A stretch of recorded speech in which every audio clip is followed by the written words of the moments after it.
This evening almost ended up being a non-noted evening. Spent about 15 minutes fiddling around with my printer before I finally got it to work. So, tonight I am a noted preacher. So, we're going to be in Isaiah chapter 17 this evening. Isaiah chapter 17.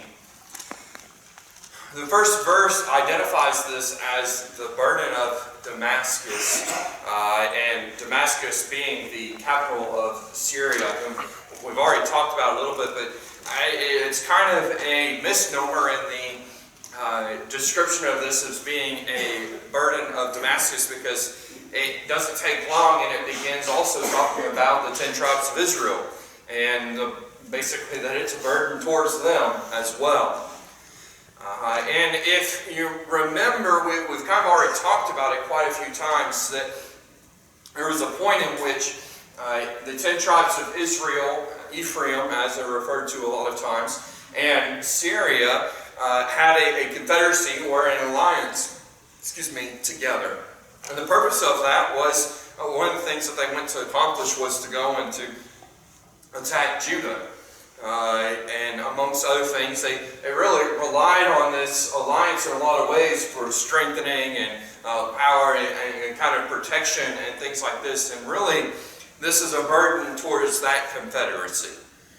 Because within this chapter, we have things that are said about the destruction of Damascus or Syria, and also against the 10 tribes of Israel, Ephraim, for the things that they have done.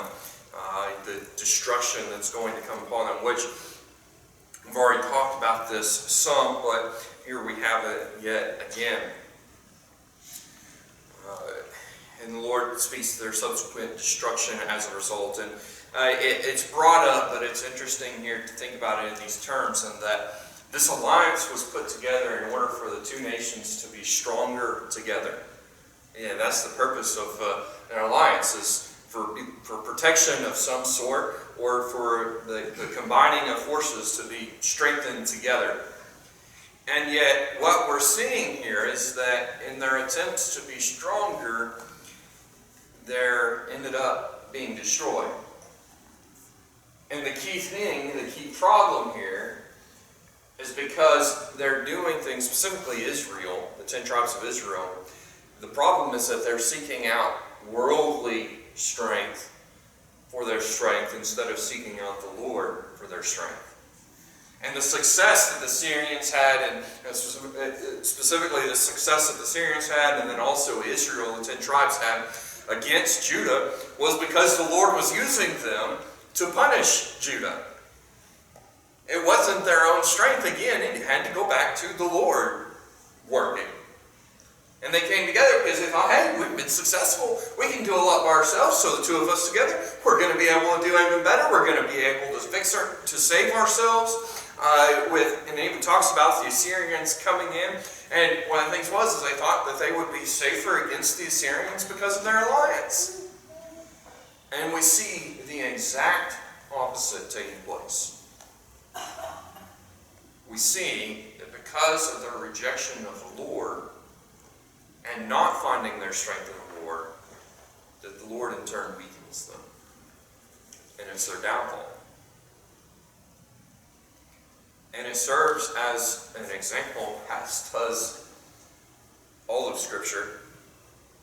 But as has already been the theme quite a few times in Isaiah, it shows that really if you want to stand strong, if you want to endure, if you want to keep with it, if you want to be promoted, you need to seek the Lord's strength. Do not seek the strength of man. Do not seek the paths of people, because those lead to the path of destruction. Now, it doesn't mean that an alliance is a bad thing. When the Lord calls for it, it's a good thing. But if you're trying to do it in the place of the Lord, it's a very bad thing. There are decisions that are very wise to make. But when you separate the Lord from that, it makes it a very poor decision. Ultimately, the difference in everything is the Lord. So let's go ahead and have a word of prayer and we'll get started with this. Lord, again, we are able to gather before you and to study your word, and I thank you for this opportunity we have. I'm so thankful for this church that you've placed here and people that make her up and the work that goes on here. I pray that you would guide and direct us with this, Lord, as we are studying your word. Just open it up to us. Help us to listen intently, Lord. Help us to listen to the application that you give to us, that we would grow in it, so that we would be fruitful in it in accordance with your desires, that your will. I pray that you guide and direct me as I share your word, that everything would ultimately be for your honor, glory, your will. In Jesus' name, amen. Starting in verses 1 and 2 of Isaiah chapter 17, it says, "The burden of Damascus, behold, Damascus is taken away from being a city, and it shall be a ruinous heap. The cities of Aroer are forsaken, they shall be for flocks which shall lie down, and none shall make them afraid." It begins here describing Damascus, specifically in our mission, but Damascus was the capital of Syria at this time. And so he's talking about them as a whole. And he says that, behold, Damascus is taken away from being a city, and it shall be a ruinous heap. The Lord here describes that this city is going to be undone, that the status of being a city is going to be removed. And really, what does that take place in? The removal of the people. But he describes here exactly how far. They're not going to go from a city to a town. They're going to go from a city to a ruinous heap. And what he's describing here, what he means by ruinous heap, is basically a pile of rubble. What we're going to have here is an abandoned city. He's removing them completely because of this. They're not just overcome, they become a pile of rubble. And this is farther shown and explained because in verse 2 it says the cities of Ar are forsaken. And it says everyone left. Everyone's leaving. Everyone's going away. They're going to be run off.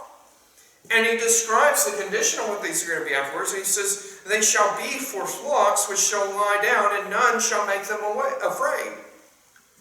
He says that really the only things that are going to inhabit it is flocks, and they're not going to be worried about anything. They're not going to be scared of anything coming at them because there's not going to be anything there. We won't have to worry about somebody coming and attacking them. The animals will be just fine. I want you to realize something here, though. But he just describes them as they shall be for the flocks which shall lie down. Even the flocks, though, will just be passing on through. It's just going to be a resting place for them. It says these cities, they're just going to be abandoned, gone. Now, many times cities in war and battle, it comes and the city suffers loss. The city is set back somewhat. I mean, there are many very great cities that have endured a lot of death, a lot of attacks, wars, destruction and things, and they still survive. But the Lord describes here as a city that doesn't survive. It's not going to come back. Keep going on.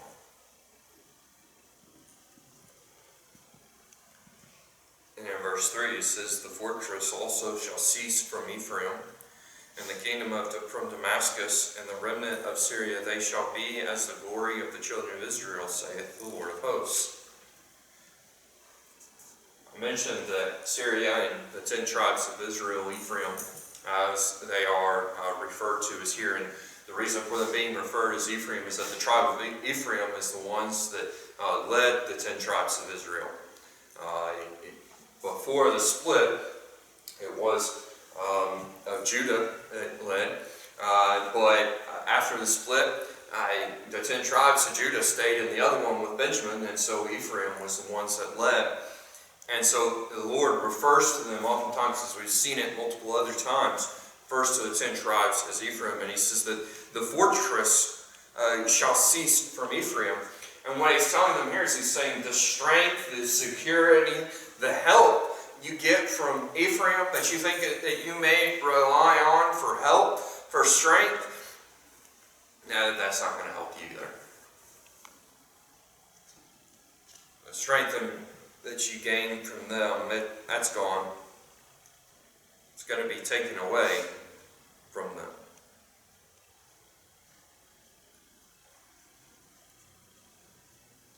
Because as he's going to explain, he says Israel's going to have their own problems to deal with. They're not going to be able to help you because I'm coming after them too. And you're all going to be in the same place. Your glory, your strength, it's going to be the same way.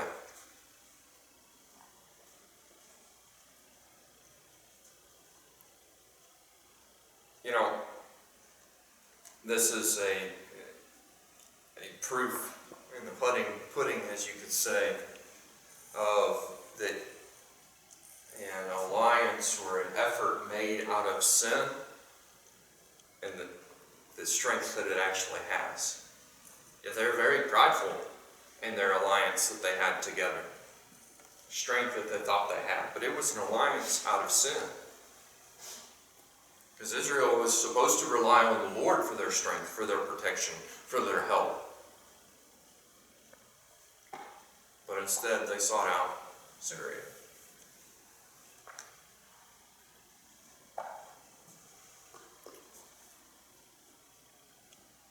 The works of man are not ever going to be able to overcome the works of the Lord.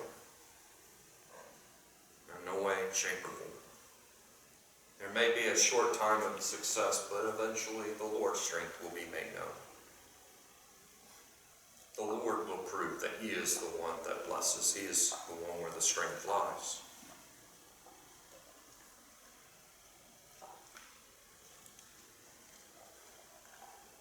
And he talks here in verses 4 and 5 about what kind of strength Israel is going to have during this time, the leanness, as he describes it. He says in verse 4, "And in that day it shall come to pass that the glory of Jacob shall be made thin, and the fatness of his flesh shall wax lean."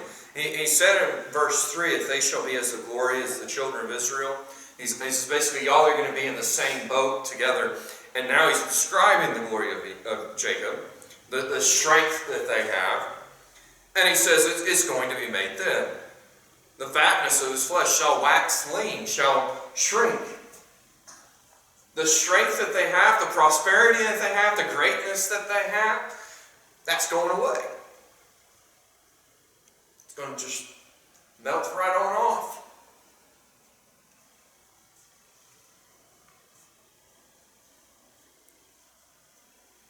And he says here in verse 5, he further describes this and says, "And it shall be as when the harvestman gathereth the corn and reapeth the ears with his arm, and it shall be as he that gathereth ears in the valley of Rephaim."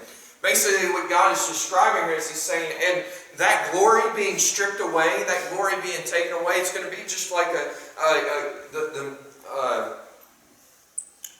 harvestman when he's gathering the corn. He's just going through and he's plucking off all the ears. You know, it's pretty easy to see where to pluck off the corn heads. He says this is the way it's going to be. This is the way that their greatness is going to be taken away. It's just going to be stripped off. And I want you to think about something here. How thorough is a harvester in harvesting the crop? Very thorough. Especially when it comes to someone going through and harvesting corn by hand. You can see it. You're going to get every single ear that you can. And the Lord says, of Israel's glory, says, I'm stripping away every little bit of it. I'm going to be very thorough in this stripping. It's not going to be anything for them. So they're not going to have any to give to you. Their glory, their strength that they have, that's going away. Yours is going away, so neither one of you are going to be able to help each other. So don't think that you'll have that.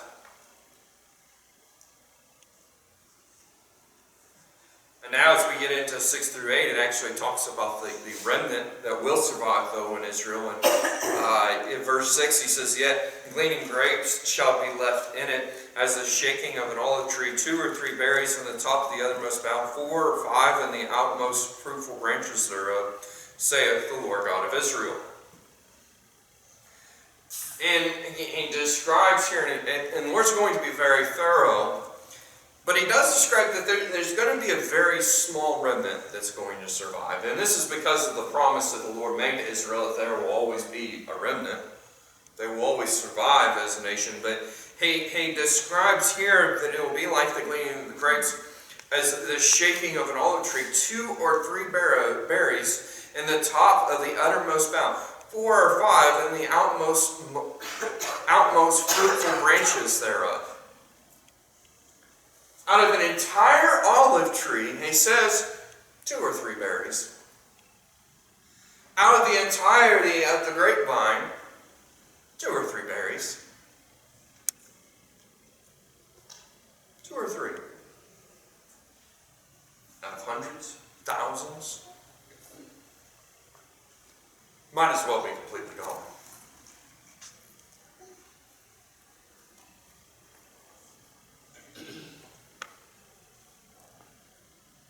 He's going to leave very few in the outermost parts of it.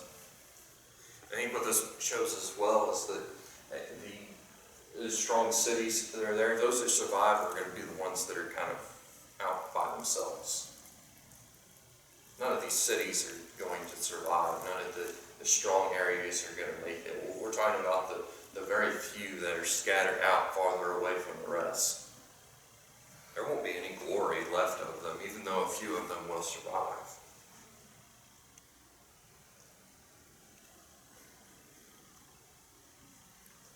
And look here how he describes them, though. Verse 7, he says, "In that day shall a man look to his Maker, and his eyes shall have respect to the Holy One of Israel."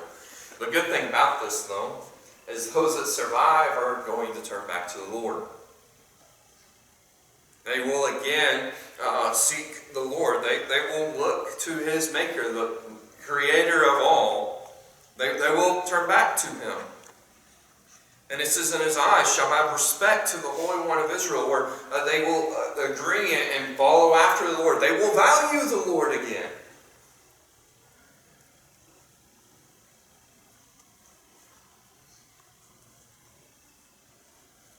It's interesting the cycle that presents itself oftentimes. Prosperity is gained by following the Lord. Prosperity, though, brings sin. The Lord destroys the prosperity because of sin, and then when there's none left, people again seek back to the Lord. If only we could learn from the mistakes of others and in our prosperity still seek the Lord.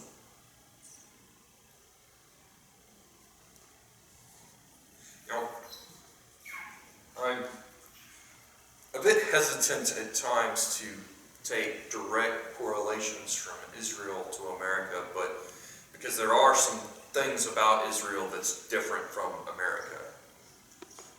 But at the same time, prosperity is ultimately from the Lord. The strength of a nation, as we have seen many times, rises and falls with the will of the Lord. A nation, a people that seek the Lord are prosperous. And those that turn away from the Lord, that forsake the Lord, that disagree with the Lord. And I want you to remember something about this. Israel still went through the motions of some of the things that God told them to do. It's not about the motions of doing it. Don't think that just because you show up to something that means you're good. It matters with the heart. It matters if whether or not in your heart you agree with the Lord, you have respect to the Lord.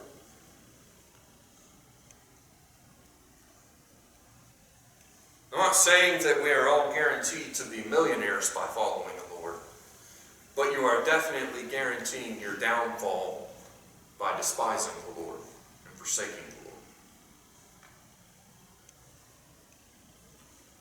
Definitely not helping yourself by leaving.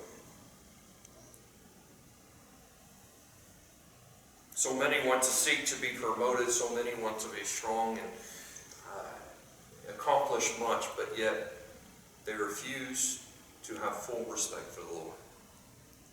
And when the Lord strips everything away, then they turn to it. If only we would wisen up a little bit and turn to Him before He strips everything away, things would be so much better. In Israel, for those that survive, the few that make it, they will turn to the Lord. When it describes fully, it says in verse 8, it says, "And he shall not look to the altars, the work of his hands, neither shall respect that which his fingers have made, either the groves or the images." Specifically here, when he talks about the works of their hands and the fingers that they've made, which all of those false idols that they worshipped were idols that they had created, were things that they had built. And it's easy for us to think about it and go, well, I don't have any idols that I'm worshiping, that I'm doing, but I want us to take it and to compare ourselves to the things that we have built, the things that we have made with man's hands. Because the problem here is that they are worshiping the things that they have made. It's not because they were, they're defined as being gods, but the problem was because it was what they were focused on instead of the Lord. And he says that as a result of all this, they're going to stop looking to those things that they think that they have done, that they have accomplished, and looking at those as being their gods, looking by proxy at themselves as being their gods. He says now they're going to look to me. Now they're going to be focused on the Lord. No longer the things of their hands, of their fingers. You know, it's easy to look at the idols and go, of course, those aren't gods. They made them. But yet we still have many things that take our focus, that take our desires. All things made by man. And now he further describes the destruction of Israel, the condition that they're in, and describes their strength being taken away. And he's talked about their glory, and he kind of takes a break here and talks about the remnant that's going to survive. But now he gets back to what's going to happen to them.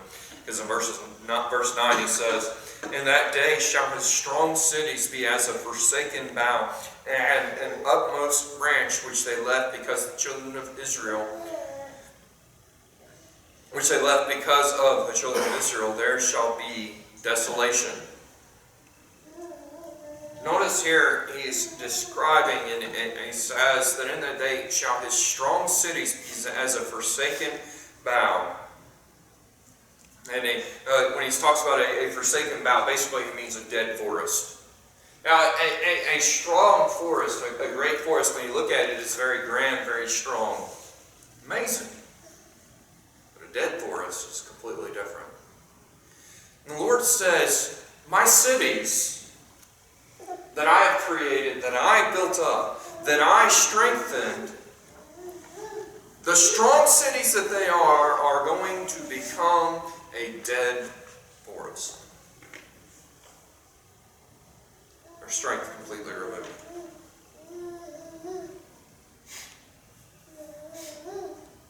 He says there's going to be desolation because they trusted it in themselves instead of the Lord. But as you see in verse 10, he says, "Because thou hast forgotten the God of thy salvation, and hast not been mindful of the rock of thy strength. Therefore shalt thou plant pleasant plants, and shalt set it with strange slips." It says, thou hast forgotten the God of thy salvation. The Lord was the one that was their salvation, both physically and the promise of the spiritual salvation for them. And as well, it talks about him as being their rock. Because they have not been mindful of the rock of thy strength. The foundation of their strength, where did it lie? In the Lord. And there was proof of this. Because every time there was a king that followed the Lord and did right in the sight of the Lord, they were blessed. And every time there was a king that forsook the Lord, destruction. It says the Lord is the rock of your strength, is what everything needs to be built on. For us as well, the Lord needs to be what we build our strength upon. Where we start everything with, the foundation. He says the foundation of Israel is the Lord, and you have forsaken it. You have went away from it. Well, it is sad how often people are building their lives, and they start with the rock of the Lord, with the foundation of the Lord, but then they start building off of the Lord to expand farther. I want to ask you a question. Every house, a good house, is built with a strong foundation, right? And at times we seek to expand the house. What becomes of the condition of the house if you expand the house off of the foundation? The entirety of the house is compromised. That side will fall one day, and when it does fall, it will tear down the rest of other parts of it with it. The more of the house that is built off of the foundation, the greater the fall that's going to be. It isn't enough just to start on the rock of the Lord. You have to stay on the rock of the Lord. And it says, Israel, you've gotten off of the rock of me. You've left me as your strength. And so now you're coming down.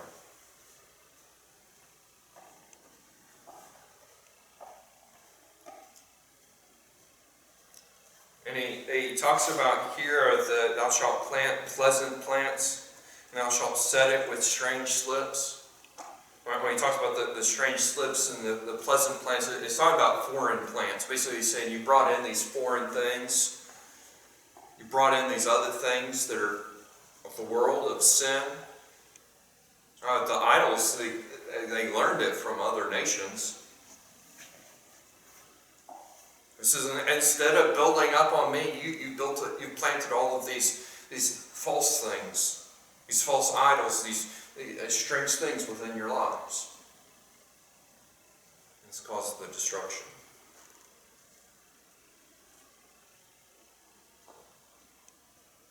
And when they try to get these plants to grow and to produce, look at verse 11. It says they're not going to have any fruit for that. Because it says, in the day shalt thou make thy plant to grow, in the morning shalt thou make thy seed to flourish, but the harvest shall be a heap in the day of grief and desperate sorrow. It says, you planted these other plants in your lives, in your nation, with the purpose of those bringing prosperity to you, you having fruit, being fruitful. And he says, and you're going to take these plants,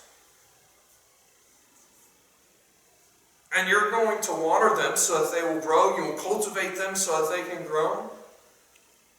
And it's going to prosper and look as if it's going to produce you're going to think that it's going to produce a great harvest. But in reality, it's going to produce nothing. Did you know that it's actually possible for a crop to grow and to have a very large head, but then when you go to harvest it, it produces nothing? Just because it looks great and big on the outside doesn't mean that it's not about to fall apart on the inside. It doesn't have anything. Certain plants that produce a pod that holds the seed in it, with the right conditions, the seed can grow. If it has the right nutrients in the beginning, the plant will grow and it will produce very big pods. But if the nutrients, if the water doesn't continue, it will never fill those pods. You'll have a very great plant with a lot of fruitful looks, with a whole bunch of nothing on the inside. And sometimes we look at great plants, great people, great organizations, great nations, and we look at what's going on, and we say, wow, they're so large, they have so much, and really what we're looking at is an empty pond. Really what you're looking at is an empty pond. It may look like they're growing a lot. It may look like they're going to have a lot. But in the end, when everything is harvested, they will have nothing. And I want you to realize something about this too. Going through this life, acquiring many goods, acquiring many things, having a very extravagant lifestyle, it looks like you're acquiring a lot of things, that you're very prosperous. But going through this life without Christ as our Savior, going through this life without God, in the end, when the Lord harvests all the people, you will have nothing. Even for a saved person, our rewards are stored up in heaven, but our rewards are based on what we do in service to the Lord. Acquiring a very large gain, of very great gains here on earth does nothing for the next life. It harvests nothing. And this is the condition that Israel had gotten into. Really, the reason they had the great plants, really the reason they looked like they were going to have a great harvest is because they started with the Lord. They were riding on the nutrients of their past. But eventually those nutrients ran out. Most often the way that it works that produces crops that have an empty pond is that there's a lot of water that is there at the beginning of the spring that came from the winter. A lot of very dry places rely on snowfall for part of their water because the snow works its way into the ground and it moisture, and so you have water that is deep. It's not just on the surface. And so you can use, when you have a large snowfall, you can use that as your water source for your crops to kind of help you coast through. Now you still need water though, rainfall, because that's not going to get you through the whole thing. It'll get you started. It'll help you continue, but it's not going to get you all the way through to the end. So those crops, they're riding off of the coattails of the previous season. There are those that ride on the coattails of the previous generations. But when they stop following the Lord, they stop receiving the nutrients of the Lord, the crop fails.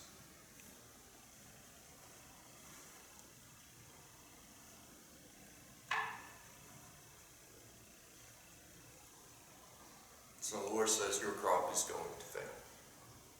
It's going to be as a heap in the day of grief and of desperate sorrow.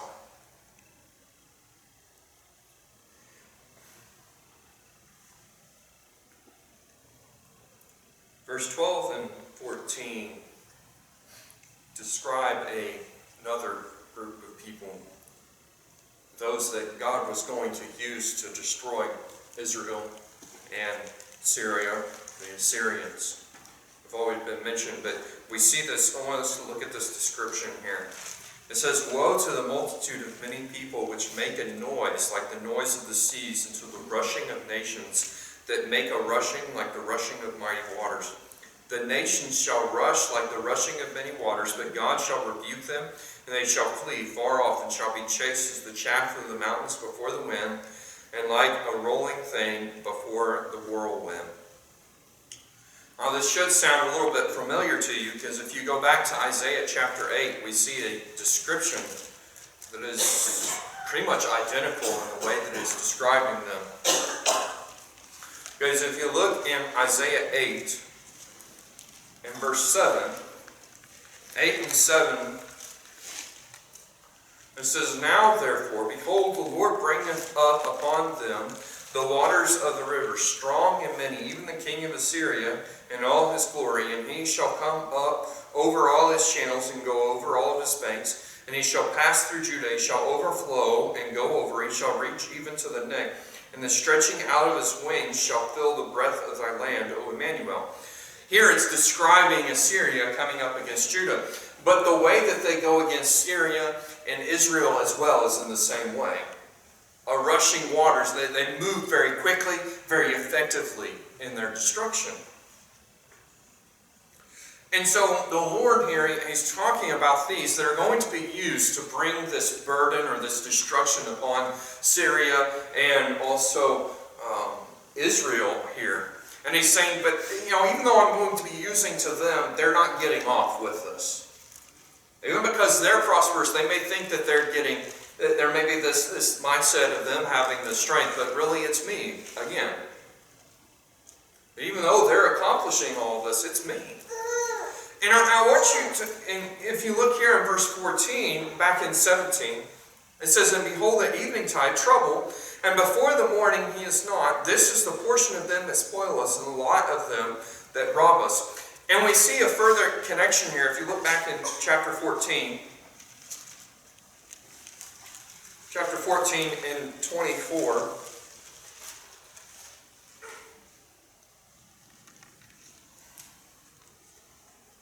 he talks about the destruction of the Assyrians because he says there's going to be a time at evening tide, whenever everything's done with them, I'm going to come and I'm going to do this. I'm going to destroy those that spoiled and robbed Israel. If you look in 14 and 24, it says, The Lord of hosts hath sworn, saying, Surely as I have thought, so shall it come to pass, and as I have purposed, so shall it stand, that I will break the Assyrian in my land, and upon my mountains tread him underfoot. Then shall his yoke depart from off them, and his burden depart from off their shoulders. This is the purpose that is purposed upon the whole earth, and this is the hand that is stretched out upon all nations. For the Lord of hosts hath purposed it, who shall disannul it? His hand is stretched out, who shall turn it back? The Lord has already predicted the fall of the Assyrians, and he's saying here that, again, this is going to take place. Again, and this purpose here is showing us that the power really is in the Lord. Because you would look at the Assyrians and you say, well, they're doing the same thing that Damascus and Israel is being condemned here for. And the Lord says, well, yeah. And they're going to be condemned for what they did. I'm just going to use them. And when I'm done using them, then I'm going to condemn them as well. And again, we still have the same scenario that is going back. Of a crop that is very great, very large, that looks like it's going to have great fruit. But really, on the inside, it has nothing. Really, what we learn from this is that looks are deceiving. Looks are deceiving. Because we can look around and we can see great people, great nations, great cities, wherever you want to look. You can even look in other churches.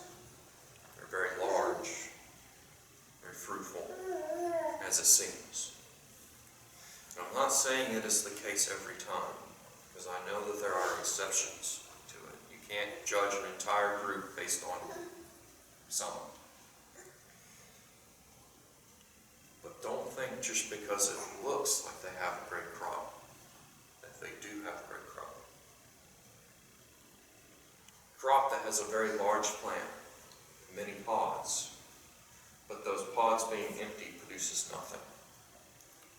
But a crop that has a small plant and few pods, but where each pod is full, can outproduce the large crop every single time.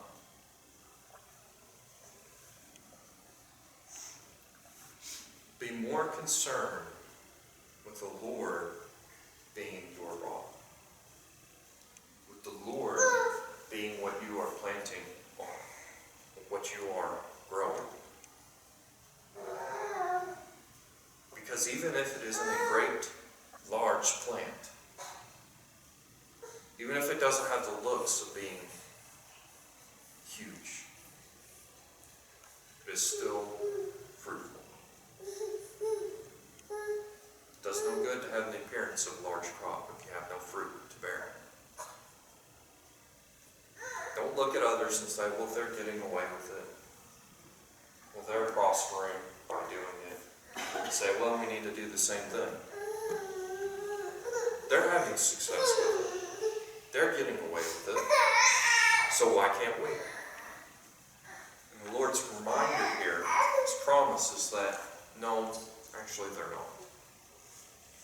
Actually they're not.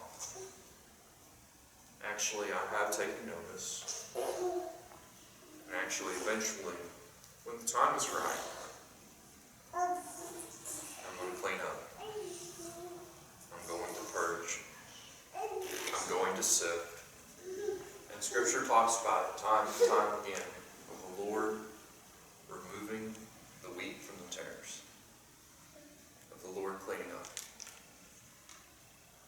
Be more concerned with building upon the Lord than with the perceived fruit of others.